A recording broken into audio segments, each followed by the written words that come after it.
is if the universe's purpose is to know itself, and that the universal consciousness is the fundamental principle of the universe, then its entire job is to convert energy into consciousness.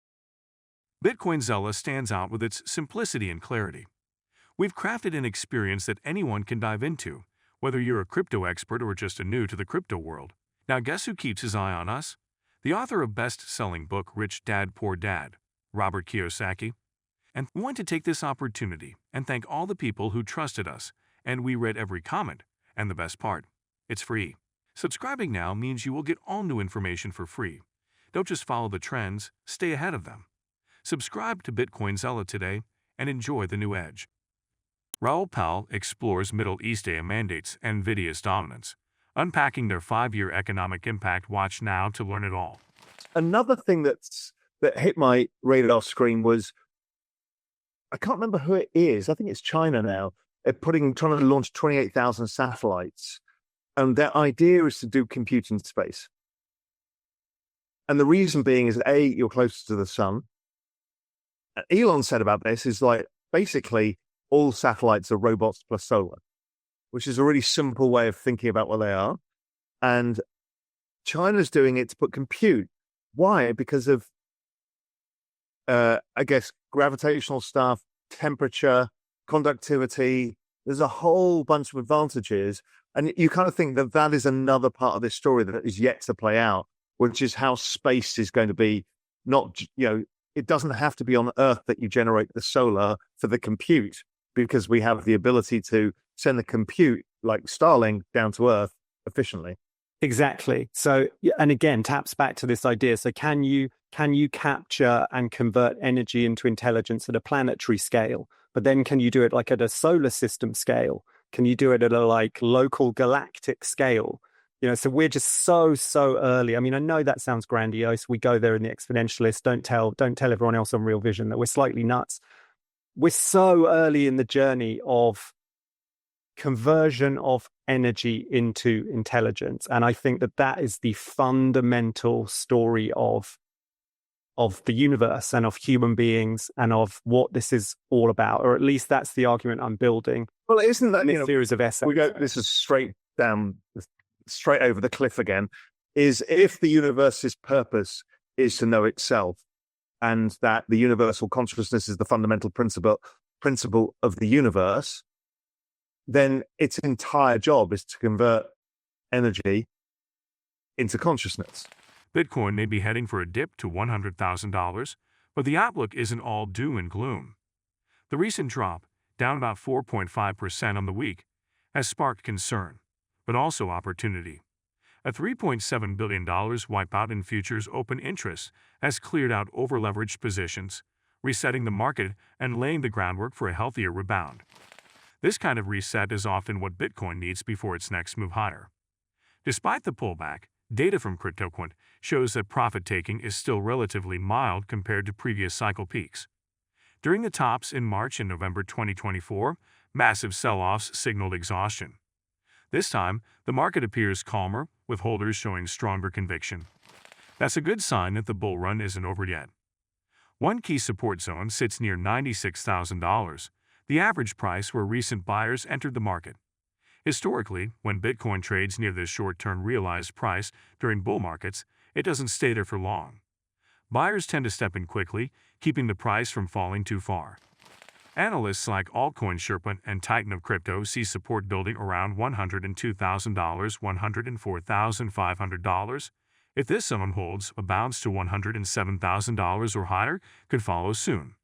The dip may look dramatic, but history shows that strong hands usually turn it into the next launchpad. Another thing that was amusing, because this is in line of what we've all talked about, was Satya Nadella saying about Elon, because clearly Microsoft is now going to feature the Grok 3.5 model and stuff like this. And Nadella said there is no person I've ever seen who is able to manifest technology into being, from idea to happening. And, it continues to be the case. He was talking again the other day about, you hear him dropping breadcrumbs, and whether you like Elon or not is irrelevant. He drops breadcrumbs like Starship. He said, we're going to build a bigger one, right? This is the biggest thing that ever has flown. And this is not full scale. Meanwhile, he's pitching the Boring Company in the Middle East. And everyone's like, what the fuck is the Boring Company got to do with all of this? And as I've explained, the Boring Company is actually for Mars. It's how you get to build on Mars is underground because of the atmospheric conditions are tough. And if you measure the Boring Company machines and Starship, they're very close. And the idea is clearly that you're going to have to send those to space. And yes, you can put them together with the robots in space itself, but really you have to get these massive machines to Mars. And all of this is what he's trying to do. It's like he's manifesting every single part of this whole ridiculous mission bit by bit. And people just can't see it. Can't see it. Yeah. Yes. I mean, exactly as you say, whatever you think of him, it's undeniable that what he seems to be manifesting is on a world. It's almost historic order. Yeah, exactly. Hyperstition is, it feels like when I speak to Ryan Ferris about this, like hyperstition is sort of a principle of the universe somehow. That we think about things and therefore they become things. Yeah. Well, I went off on one because you used the word hyperstition in our last fireside chat. I went off on one in the last exponentialist essay about this and tried to tie together. I don't know how, I mean, this is thinking aloud. So it's always kind of first draft thinking, but try to tie together this idea of living technology, hyperstition. Why does technology advance in the way it does? And essentially built out ideas I've always carried around how technology is a living force and it's evolving just like living creatures did. BlackRock has officially ended its impressive 31-day streak of inflows into its spot Bitcoin ETF, marking the moment with its largest outflow on record. On May 30, the iShares Bitcoin Trust, IBIT, saw $430.8 million pulled from the fund, surpassing its previous record of $418.1 million in February. This shift came as a surprise to many considering BlackRock had been consistently buying while other issuers were seeing red. Despite the sudden reversal, ETF analyst Nate Jarish noted the scale of BlackRock's involvement remains massive, with around $70 billion worth of Bitcoin holdings. He called the growth ridiculous, capturing the sentiment shared by many watching the crypto space evolve under institutional influence. The broader picture also turned negative that day, as all 11 U.S. spot Bitcoin ETF recorded net outflows totaling $616.1 million.